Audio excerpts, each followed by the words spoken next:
une jeune orpheline démunie achète à sa fille une vieille poussette d'occasion dans un marché aux puces et finit par y trouver quelque chose qui va changer sa vie. Kerry Donovan a rencontré son mari Tyler dans une famille d'accueil. Tous deux étaient orphelins depuis leur plus jeune âge. Ils sont rapidement devenus inséparables. Ils se sont mariés juste après le lycée. Ils vivaient un véritable conte de fées. 5 ans plus tard, Tyler avait un bon emploi dans une entreprise de construction, il était superviseur, il avait une bonne assurance maladie et un salaire décent. Ils ont donc décidé qu'il était temps de fonder une famille. À la grande joie de Kerry, elle est tombée enceinte rapidement. La vie leur souriait, jusqu'à ce que Tyler ait un terrible accident au travail. Il est tombé du 3e étage et s'est gravement blessé au dos. Kerry, qui avait abandonné son emploi de secrétaire au 7e mois de sa grossesse, était à la maison lorsqu'elle a reçu le coup de téléphone l'informant que son mari était gravement blessé. Elle s'est précipitée à l'hôpital, et sa détresse était si grande que l'accouchement s'est déclenché plusieurs semaines avant la date prévue. Le moment le plus heureux de sa vie fut aussi le pire. Quelques heures après la naissance de leur petite Leila, les médecins ont annoncé à Kerry que Tyler ne marcherait plus jamais. Lorsque Tyler a quitté l'hôpital 6 mois plus tard, il était en fauteuil roulant. Tyler a touché une pension d'invalidité ainsi que les indemnités versées par l'assurance. Mais cet argent n'a pas fait long feu, surtout avec l'arrivée du bébé. Kerry a donc décidé de reprendre le travail, et Tyler était déterminé à s'occuper du bébé. Kerry a trouvé un emploi dans un restaurant. Son travail l'obligeait souvent à s'absenter la nuit. Durant son service, elle s'est liée d'amitié avec l'une de ses collègues, Madame Higgs. Âgée d'une 60aine d'années, Madame Higgs était une femme souriante et joyeuse. Elle se joignait souvent à la famille de Kerry pour le déjeuner du dimanche. Un jour, Kerry lui a confié qu'elle économisait pour acheter une poussette à sa fille Leila.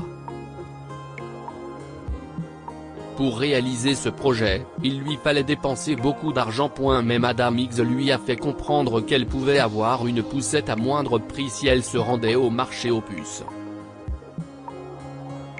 Elle lui a révélé que la fille d'une de ses amies a acheté une belle poussette avec $50. Kerry a aussitôt repris espoir. La vieille dame lui a dit que, du fait que les poussettes ne sont utilisées que pendant 1 an ou 2, il n'est pas nécessaire d'acheter une neuve. En effet, il est facile de se procurer une poussette en bon état sans se ruiner. Le week-end suivant, les deux femmes se sont rendues au marché aux puces. Il y avait justement une ravissante poussette à vendre. Madame Higgs l'a soigneusement inspectée à l'intérieur et à l'extérieur, elle était contente qu'elle soit en bon état.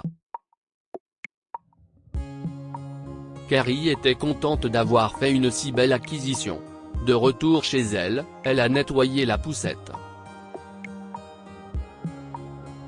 Lorsqu'elle a sorti les coussins du siège pour les laver, elle a trouvé une enveloppe en dessous. Décidée à préparer la poussette, Kerry a mis l'enveloppe de côté. Ce n'est que 3 jours plus tard qu'elle s'en est souvenue.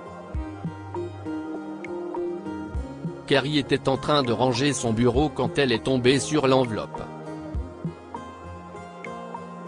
Elle a ouvert l'enveloppe et y a trouvé une feuille de papier. Il était écrit: si tu lis ceci, tu es probablement une jeune mère comme je l'étais, et je suis morte et enterrée. J'espère que je pourrai apporter un changement positif dans votre vie. Va à la maison 8 sur la 3e avenue et regarde sous le chêne. Le lendemain, Kerry s'est rendue à l'adresse mentionnée dans la lettre et a trouvé une vieille maison abandonnée. Dans le jardin se trouvait un vieux chêne, en dessous il y avait une pierre blanche. Pourrait-il y avoir un trésor enfoui là? Carrie était un peu gênée de le croire, mais elle était aussi excitée qu'un enfant le matin de Noël. Le jour suivant, elle est revenue avec une pelle et a commencé à creuser sous le chêne. Elle a creusé ce jardin pendant des jours, mais n'a rien trouvé. Carrie était prête à abandonner quand elle a trouvé un mot dans son casier: tu n'es pas censé creuser. Ce que tu cherches est bien en vue sous le chêne. Carrie a sursauté. Le mystérieux mot présentait la même écriture que celle de la lettre trouvée dans le landau. À la fin de son service, elle est allée jeter un autre coup d'œil à la pierre sous le chêne. En regardant de plus près, elle s'est aperçue que c'était du béton et non de la pierre. Carrie a ramassé sa pelle et a donné un grand coup à la pierre. Celle-ci a craqué sans se briser, alors Carrie a asséné de nouveaux coups. Finalement, la pierre a éclaté. Elle contenait un petit coffre-fort en métal avec une clé dans la serrure. À l'intérieur, Carrie a eu le plaisir de trouver plusieurs liasses de billets et des bijoux de grande valeur. Au-dessus du trésor se trouvait une autre carte: ma chère, la vie m'a apporté amour et richesse, mais ce que je désirais le plus, c'était un enfant. Mon mari et moi avons essayé d'avoir un enfant pendant de nombreuses années, et finalement Dieu nous a donné une belle fille. Malheureusement, elle n'a pas vécu avec nous pendant longtemps. Notre merveilleuse fille est morte jeune et mon mari n'a pas survécu à sa perte. Elle aurait eu ton âge et j'espère qu'elle aurait été comme toi. Sois heureuse ma chérie. Carrie se dépêcha de rentrer chez Tyler avec un soupçon tenace au fond de son esprit. Il n'y avait qu'une seule personne qui pouvait être leur bienfaiteur. Qui d'autre avait eu accès à la poussette et à son casier? Mais lorsqu'elle est arrivée au travail, impatiente de voir son amie et de lui exprimer sa gratitude, elle a découvert que Madame X avait disparu.